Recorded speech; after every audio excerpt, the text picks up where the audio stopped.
next guest probably knows more about Hamas than anyone we have ever interviewed. The son of the co-founder of Hamas. Now, he has seen the barbaric group up close and personal, knows all too well about the evils of terror. Take a look at this. Hamas does not serve the Palestinian people. Hamas serve Iran. Those are the masters of Hamas.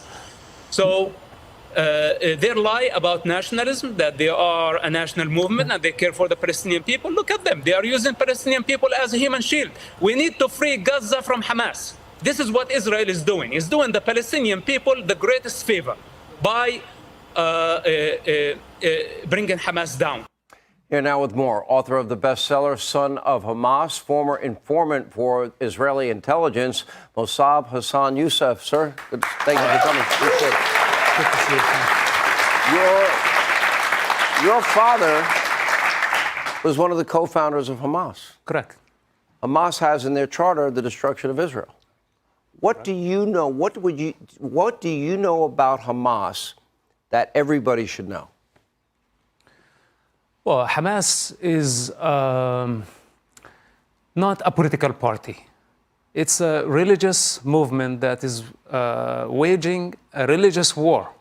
It's a holy war against the Jewish people.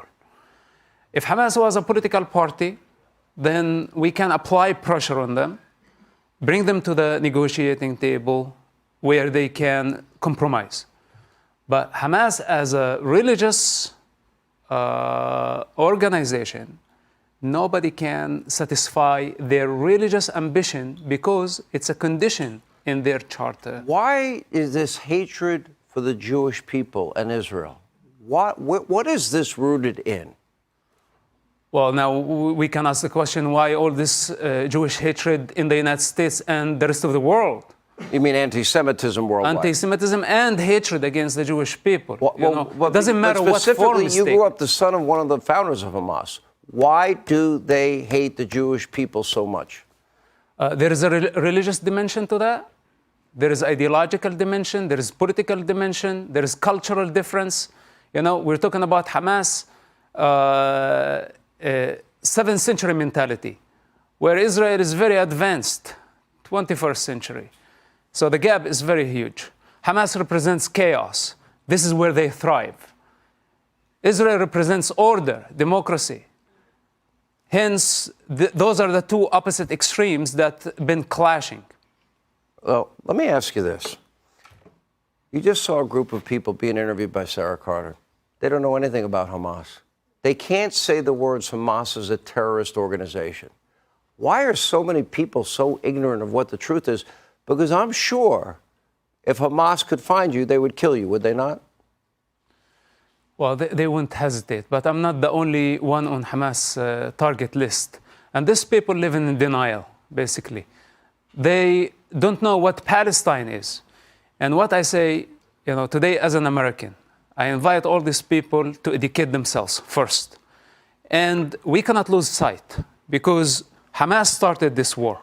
What we need to do, we need to remove Hamas from power. If Hamas stays in power, there will be more Gaza wars. But you got Hamas, you got Hezbollah, you got Shia, you got Sunni, you got Syria, you've got So we need to make rebels. an example for all Islamists around the world and for all extremists, savages, that if they attempt to destroy any democracy, not only Israel, any democratic model, that we will stand united and we will fight them together instead of being divided like this.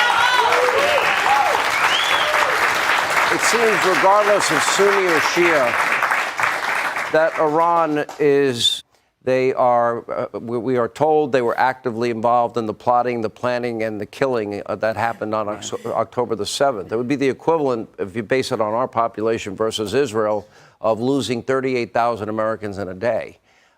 We lost 2,977 on 9/11. And so is this a belief system? Is this convert or die? Is this ISIS-like, that either the world converts to Islam or their version of Islam, radical Islam, or they get killed, they're infidels?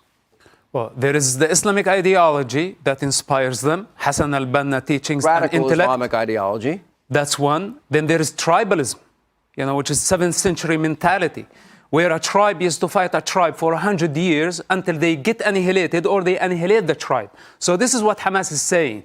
It's the Arabian mentality that they view Israel as a tribe. They want to keep trying until they annihilate Israel or get annihilated in the process. Well, you see this anti-Semitism. It's all over Europe. It's all over the world. It's in our colleges. It's in the halls of Congress. Why do you think that somehow so many have been indoctrinated into a belief system that somehow thinks Israel is the problem when the war was started by the terrorists? The war was brought to innocent people. Innocent people were killed this day. Since when do we blame victims? Why are so many people that Sarah speaks to so ignorant of who these people are, what their aim is, what their goals are? Yeah, they don't have the power to just condemn Hamas as a terrorist group. They don't have the power, they don't have the knowledge. Are they ignorant? And can be in denial because they just want to project whatever they want. What made you get away from your family? You know, this is a long journey. I did not leave Hamas yesterday. It has been a while. 25 years since I decided that this is a dangerous movement and we have to fight against it. And if they knew where you were on any given day, you'd be a dead man. It doesn't matter. I'm not scared of Hamas. I'm not asking if you're scared, but if they knew where to find you, they would kill you. They won't hesitate. Not at all. They won't hesitate.